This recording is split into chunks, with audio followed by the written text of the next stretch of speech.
নরেন্দ্র মোদীর বাসভবনে পৌঁছেছে রংপুরের বিখ্যাত হাড়িভাঙা আম। প্রেরক বাংলাদেশের অন্তর্বর্তী সরকারের প্রধান উপদেষ্টা অধ্যাপক মোহাম্মদ ইউনূস। এটা কি কূটনৈতিক সৌজন্য নাকি আরেকটু বেশি কিছু? যখন বাংলাদেশ ভারত সম্পর্ক ইতিহাসের অন্যতম নিম্নমুখী অবস্থানে, তখন এমন একটি প্রীতি উপহার প্রশ্ন জাগায়, মোদীকে কেন আম পাঠাচ্ছেন ডক্টর ইউনূস? এটা কি ভারতের মন জয় করার চেষ্টা নাকি ক্ষমতা নির্বিঘ্ন করার নতুন কৌশল?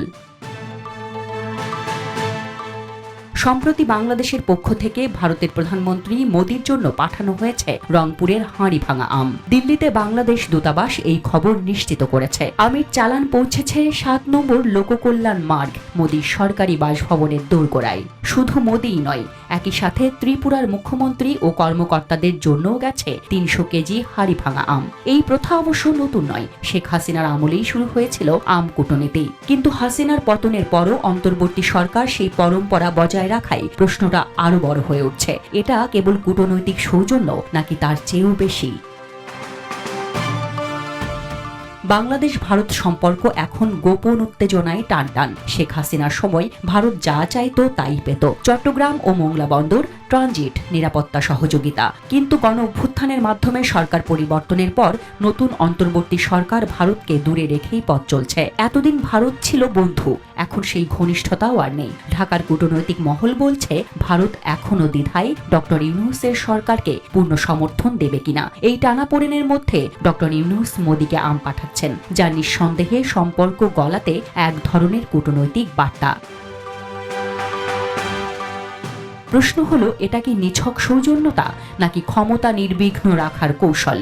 আম পাঠানোর আগেই ডক্টর ইউনূস গুজরাটে সেতু ভেঙে বহু মানুষ মারা যাওয়ার ঘটনায় মোদীকে শোক বার্তা পাঠান। এরও আগে মোদী ঈদের শুভেচ্ছা চিঠি পাঠান ইউনূসকে। এই ধারাবাহিকতায় অনেকে বলছেন, ডক্টর ইউনূস এখন মোদীর মন জয়ের কূটনৈতিক মিশনে আছেন। বাংলাদেশে অনেকেই মনে করেন, কোন সরকারকে ক্ষমতায় রাখতে বা সরাতে ভারতের নীরব সমর্থন একটা বড় ভূমিকা রাখে। তাই কি এই আম পাঠানো এক ধরনের পলিটিক্যাল ইনভেস্টমেন্ট?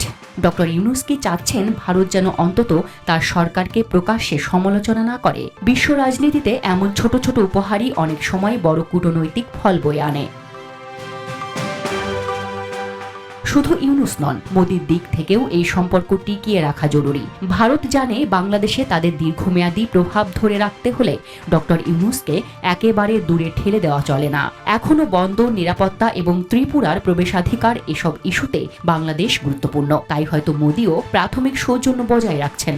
শুভেচ্ছা চিঠি, আম গ্রহণ সবই এক ধরনের ওয়েট অ্যান্ড ওয়াচ পলিসি। তো প্রশ্নটা থেকেই যায়, এই আম কূটনীতি কেবল সম্পর্ক উন্নয়নের বার্তা নাকি মোদীকে সন্তুষ্ট রেখে ক্ষমতায় দীর্ঘস্থায়ী হবার নতুন চেষ্টার সূচনা? আমের হাসির পেছনে কি লুকিয়ে আছে ঠান্ডা কূটনৈতিক হিসাব নাকি আন্তরিক শুভেচ্ছার সরল প্রকাশ? Desk report, Dhaka express.